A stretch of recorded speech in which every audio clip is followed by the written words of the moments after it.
Hi guys, making this video for a show that I saw called The Doctors, or any neurologist that could possibly help me would be awesome. I stumble, I mumble. I'm not the best speaker when it comes to, videos and stuff like that. So I'm going to try to make the video as fast as possible to get to the point. And this is my plea to possibly get me help. So I'll start from the beginning, and then I'll tell you exactly who I am. I'll do the best I can. Okay, so my name is Mickey. I have a neurological problem which keeps getting misdiagnosed, re-diagnosed, and I'm just at a standstill. I don't know what to do. As far as doctors are concerned, I'm not knocking any doctors. There's no lawsuits involved. There's no malpractice. There's none of that. I'm trying not to knock any doctors because I know doctors aren't miracle workers. They're not magicians. They do the educated research that they can and try to come up with the best possible solution or answer. So I'm okay with all of that. So when I do say something about a doctor maybe misdiagnosing something, I don't want them to take it personal. It's a hard situation. All right, so I was diagnosed. Originally, I had in 2014, like I said, I'm going to make the video as fast as possible. In 2014, I had thrown a brake drum into a dumpster at work, and I felt something tear in my shoulder. I ended up going on vacation a few days later. I'm not going to get specific dates. I'm just going to go off my notes real quick. So, a few days later, I ended up going on vacation just for a couple days to Virginia from New York. I'm in New York.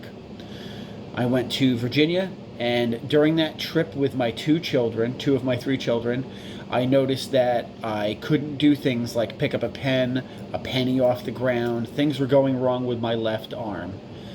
I started to panic a little bit. I just wanted to complete our trip. We went down there, visited on the way back, stopped in Washington, D.C., showed the kids things like Lincoln Memorial, whatever. And it got really bad. I noticed my speech was stumbling and mumbling. That may be, I think the word's attributed. It may be attributed to panic. I was getting upset. I'm like, why can't I pick up a penny? I literally couldn't pick up a penny. So I was having some serious issues with some chest pain also, along with the shoulder pain. It was up underneath the shoulder blade. That's my best description. So I want to specify there was no numbness of my fingers because some of that was brought up, and I'm trying to give as much information as possible. Get back to work, and that day that I got back to work, they sent me to the hospital. They said, we want you to go to the hospital. What if you're having a heart attack? It was a BS excuse, but okay. I go to the hospital. They end up admitting me with all my symptoms, and my left hand was not functioning correctly. They diagnosed me that day with what they thought was multiple sclerosis. They said MS, because when they did a CAT scan, making sure I didn't have a stroke, I'm not sure that's why they did that, or maybe it was an MRI, I don't know. I'm not a professional on what the tests are. They saw 3 brain lesions and a small pituitary micronoma. I believe it's called a micronoma. So I stay for, I think, a total of 5 days admitted into the hospital while they ran a bunch of tests. Final diagnosis was I have multiple sclerosis. Oh my God. First thing I do is I make the appointment with the neurologist that they sent me to, which was Dr. Caillou Ma at a Crystal Run Medical. Very nice woman, good neurologist. So Dr. Caillou Ma is now my new neurologist at that time. And I apply for Social Security disability immediately because they tell me this is going to be progressive and it's going to get worse. So I go through that whole thing. She runs a bunch of tests, and she says I have multiple sclerosis, but the final say as far as multiple sclerosis is going to be a spinal tap. Dr. Ma does a spinal tap, had some complications now. She stuck me 8 times with the needle, and that was 8 tries. And actually, I know who the nurse is now. That was her assistant nurse. And she actually remembers me that day because it was a lot. So 8 tries, and she could hardly get any fluid out of my spine. So she said she got just enough to run the test, but barely anything. I went home and spent the next 5 days throwing up.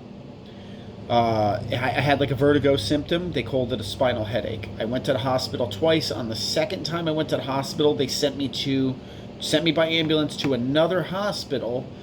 So they sent me from Ellenville Medical Center, which is my local hospital, to Orange Regional Medical Center, which is the bigger hospital over in Middletown. And they did a blood patch. With the blood patch, my headache went away immediately. The room stopped spinning, and I stopped throwing up. So that worked. I had a spinal headache. I feel sorry for anybody who has had epidurals, because that's horrifying if you ever had to go through that. The anesthesiologist, I believe, is what the person is the person that gave me the blood patch, said I was stuck way too many times in the spine. I was stuck 1 vertebrae higher than I should have been. I don't know if that's true. I'm just telling you what they said, and that they tore the bladder around my spinal cord. So he referred to it as a bladder. He said that's why I went through all of that. I'm assuming that bladder heals. Since that day, I've had nonstop back problems, legs giving out, back pain where it almost cripples you. Horrifying. And I'm sure a lot of previously pregnant women that have had children with epidurals, probably go through that. And I feel very bad for them. You don't realize it until it happens to you, how painful that crap is. Okay, so that cuts out that part. Comes back negative, do not have multiple sclerosis. Her final diagnosis after several EMGs and tests and everything else, I have what she referred to as brachial plexus. She didn't say a brachial plexus injury, because I've looked online and I've been trying to self-diagnose myself all these years also. She didn't say I have a brachial plexus injury. She said you have brachial plexus. That's exactly her words, and I wrote it down. And I would have thought it would have been called like brachial plexopathy. I don't know. So it was brachial plexus with ulnar nerve palsy. Final diagnosis. She says it's going to be progressive.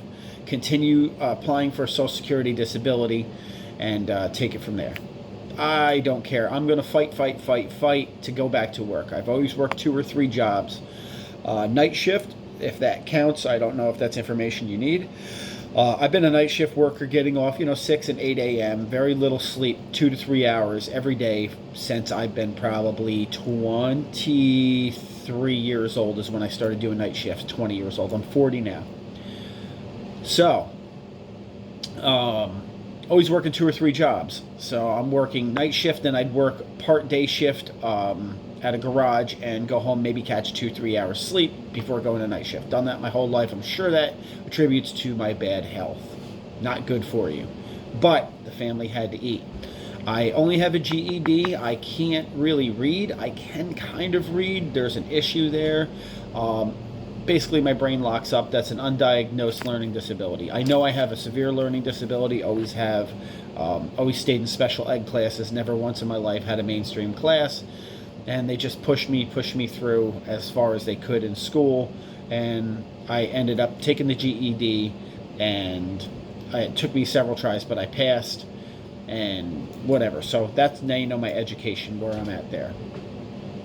I can't read and write very well. So, next step, where were we? Not diagnosed with MS, brachial plexus, ulnar nerve palsy, still applying for Social Security, fighting to go back to work. I finally got her to sign papers to allow me to go back to work. That took probably 6 months, maybe 8 months. It seemed like forever. 6-8 months, maybe longer, to go back to work. I go back to work, still having problems, get rear-ended by a car. Completely knocked, absolutely cold, out like a light. Just want to add that. They did check, my neck and everything else, because actually that's what got hurt. I felt my neck get hurt in that accident. So they said nothing's wrong. I actually just have a lot of arthritis in my neck. Okay, so I'm still having those problems with my hand. Now I'm still, it's locking up. It's giving me issues. It hurts. No numbness yet. So I end up, right before I quit this job, I got another job, and I put in my notice. I end up having another accident. A lady pulls out in front of my son and me, and a lot of damage, totaled out the car. So once again, hurt my neck. Now within a couple days, I end up getting numb 3 fingers. So 1, 2, 3, completely numb, and I'm still having the hand function problem where it doesn't want to function correctly.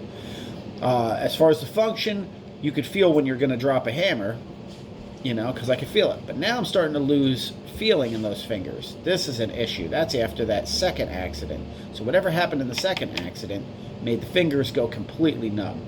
And by that, I could feel the muscle underneath, but the surface, the skin was just like tingly, not there. Poke it with a needle, and it felt like pins and needles.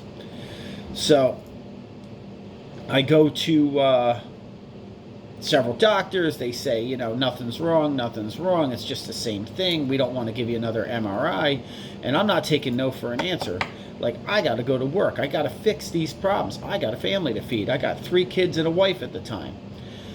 So I start the new job. Everything's going good. And, I'm busting my butt. I thought I was on track to become maybe a supervisor. I was doing well. So that was the whole reason they hired me, is they wanted to hire me to be a supervisor and everything else. So there'd be a nighttime supervisor. So I'm busting butt, doing good. They're loving me. They're paying me very well. They're paying me according to the work I do. So things are going good. But the hand and the fingers are going numb, worse and worse and worse. Now I'm starting to get cramps and convulsions in my left hand. Literally, where I'd claw hand up. The fingers were starting to get stuck like this. Okay, like you can see. So it'd cramp up. It literally, just out of the blue, it'd start claw handing up, especially in the thumb. The thumb would fold in just like this. I don't want to do it with this hand because I can make it do it. If I go like this with my hand, sometimes I can make it just lock up. It's excruciating. I have videos of it, and then you can see the muscles, how they're cramping. Like I said, I'm trying to make the video fast, trying to get as many points out as possible to maybe help somebody put together this puzzle for me. Okay, so I finally, I won't take no for an answer. I found a doctor that really looked into it, Dr. Jacobs, excellent surgeon, by the way. Dr. Jacobs looks, and he ends up looking at the disc from the first accident. Awesome. Believe it or not, that first accident helped me because it gave me a reference point. So we went from the first disc to the second disc, and he says, look, you can see how these discs moved from here to here. Here was this test, here was this test. He says, once we do that, you're going to get the feeling back in your fingers. I can't guarantee it. We'll see what happens. I go out of work. I get the surgery. I go on what they call long-term disability, which is provided through the company. Okay, everything's awesome. Within, it felt like an hour. So maybe it was 45 minutes after the surgery. As I'm waking up, things are going good. They want to make sure I can eat soup, I think it was. So I'm trying to drink the soup. Within those 45 minutes, I felt all the feeling in my fingers. Literally, something I could mentally note. Wow, I can feel my hand. I can feel my fingers. Thank God, Dr. Jacobs. I'm going to get back to the way I was. This is all I want in life. So, long story short, he sends me home after the neck surgery, which was C5, C6, 7, cadaver parts, pinned, and I believe caged is what they refer to it as. Now, he sends you home with no neck brace, so you're going home all stiff, just like you see. He went through the front. He cut me here. So, sends me home, no neck brace, and he said because neck braces will prolong the recovery time. I would assume that's right. He's been doing it long enough. And it kind of makes sense. The neck brace, you're allowing the neck brace to do the work for you. So I go home bobbling. I think it was 3 hours drive in the cab all the way home, bobbing head, trying not to throw up. Get home, go through this extensive, horrifying recovery. I can feel my fingers. Everything's kind of seeming on track. But guess what? The fingers still aren't working right. I was kind of getting back to where I need to be, and nope, still nothing. But I can feel my fingers. So that didn't solve the picking up objects and stuff like that. Now I'm having issues. Long story short, I'm still applying for Social Security disability again. I don't know what to do. I'm just jumping on that bandwagon because I have no education. I can't really read or write. I'm in trouble. If I can't physically work, I don't know what to do. I'm a tinkerer. I've been a diesel mechanic my whole life. I've been a car mechanic my whole life. This is the only thing I know how to do. So, lots and lots of physical therapy. Lawyers are telling me definitely apply for Social Security now before it's too late, such and so forth. What else? Long story short, that was many years ago. I've been going through tests and tests and tests. I'm getting what's called atrophy. I don't know what it's called in my left arm. So it's going skinny. The muscle is slowly going away. Here's the odd part. Sometimes my hand will function great. I can go a month, 2 months, and I'm like, wow, I'm on my road to recovery. I'm raking the lawn, I'm picking up boards, I'm pushing things, I'm pulling things. I'm like, wow, this is excellent. Through all that, the 2 fingers still look like that. But I'm able to pick up pens, see? Okay, this is part of recovery. Excellent. I'm going to go back to work. I don't want to be on disability. It doesn't pay enough. You know, I was making $97,000 a year, and now I'm making under $20,000 a year. I'm dying over here. I am divorced, and I'm trying to take care of the kids. So I got to pay for all this by myself, and I can't afford this. I have to go back to work. I got to do something here. So, long story short, I keep getting what I refer to as attacks. They're not. That's what I call them. That's where suddenly I get all this pain. It'll shoot into the neck, runs down behind the shoulder blade, underneath the armpit, down my left arm, right here, sometimes into the hand, and it's excruciating. I'm finally on the end of the last attack, which lasted about 2 months. Where to the point where my arm was stuck like this, I could hardly move it at all. You know, just even the slightest was just shooting pain, numbness in the fingers is back, by the way. Forgot to add that. It's back after the surgery. This has been 2016 was the surgery. It is 2019 now. The numbness is back in my fingers, just like when the accident happened. I don't know what to do. They're having trouble diagnosing it. I have a pituitary adenoma now. It's not a micronoma, it's an adenoma. It's just touching my optic nerves. But my peripheral vision is there. So I went and sought out several different opinions of different neurologists, and including my endocrinologist, because I have a thyroid issue. I'm not producing enough hormones, and they have me on like the maximum of Synthroid. I'm on 2 different doses of Synthroids, one levothyronin, not levothyroxine. Levothyronin, I guess it helps break down the binders of the Synthroid. So I'm on all those, and my numbers are still so bad. It's just, he can't get that under control. That's my endocrinologist. He thinks it has to do with the tumor. Also, my testosterone levels are like gone, completely gone. And these are all noted in my medical records and recent tests as of a couple months ago. That's where I stand. So maybe they come into play. But the professional at, which is Dr. Cho at Vassar Hospital, he looked and he says, yes, the pituitary adenoma is large, but not super large. His father actually has one twice that size and doesn't have to take it out. Because I'm not losing my peripheral vision. It's just touching my optic nerves, but not causing any real issues, so we're going to leave it for now. I'm giving as much information as possible. I have no gallbladder. I have a cadaver ACL in my left knee. I have several. Now, first they told me it was a severed nerve in my neck, which would be a solution, but now it was worded different, and I was told that it's not a severed nerve, it is a crushed nerve, maybe a pinched nerve. I keep hearing three different things, and it's funny how a doctor will say one thing, then another, then another. So that's where I'm at now. I have some pulmonary nodules. That's from workplace hazard, constantly welding. Of course, I'm going to have lung damage. I do have a lot of breathing problems because of that. Sinusitis, everybody has that. I think it's just not developed right. Some thickening of the walls of the sinuses that don't belong. So I'm trying to throw everything out there for my records. So that's where I'm at. I want help. I want to fix my hand. I want to show you. Okay? This part here will start to convulse. I spent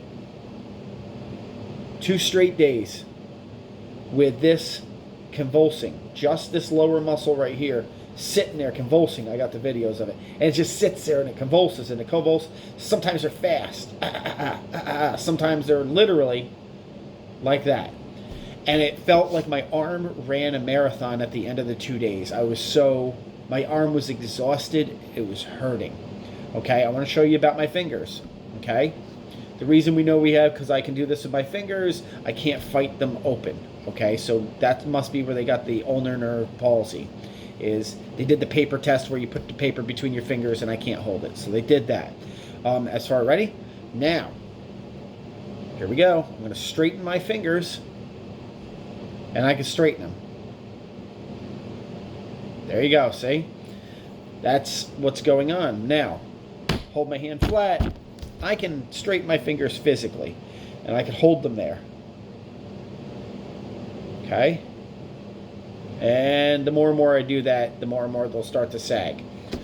I just want my left arm back. I want all the pain behind my shoulder to stop. I want to go back to work. So if anybody could please help me. A neurologist. I'm doing anything possible. Insurance companies, they try to refer me to a place in Albany, a specialist to help me with a brachial plexus. Denied. They tried to refer me to a place in New York City. Denied. I also have IBS-D, which is really, really bad, but we're starting to work on that over these few years. I would have to run for the woods. I've pulled over on the side of the road to go because it's going to explode, and it's been like that forever. That's why wherever I worked, I had to be stationary. There was no road calls. I have to be stationary. I have to be able to leave my workstation and use the bathroom. And when I have to use the bathroom, sometimes there's seconds to get there. There's no fighting it. They got me on new pills, maybe from the gallbladder being removed. The acid that leaks into your stomach just kind of runs right through me. So these new pills are starting to bind it, which now I still have the constant diarrhea, but it's a little squishier, and it doesn't seem as urgent to get to the bathroom, but sometimes it still is. So hopefully that covers all the bases. Hopefully this gets to the right person that could possibly help me. I tend to not look at my emails, but I'm going to check my emails for the next month, and hopefully somebody emails me or send me a message through YouTube. I hope somebody out there can please, for the love of God, I'm begging you, help me. I got a daughter to feed. It's cold. It's winter. It's New York. My disability is going to run out. I'm at my end. I don't know what to do. I'm not a very emotional person, and I'm just going to try to hold my shit together. And I'm going to say, please, if you're a neurologist and you think you know what's wrong or you can help me, please help me. I can only tell my neurologist so much. He only knows so much, and I've been to several neurologists, which my new neurologist is Dr. Napshin out of Middletown Medical. Good neurologist, but he can only refer me to so many people also. That's it. Hopefully, for the love of God, somebody can help me. Thank you.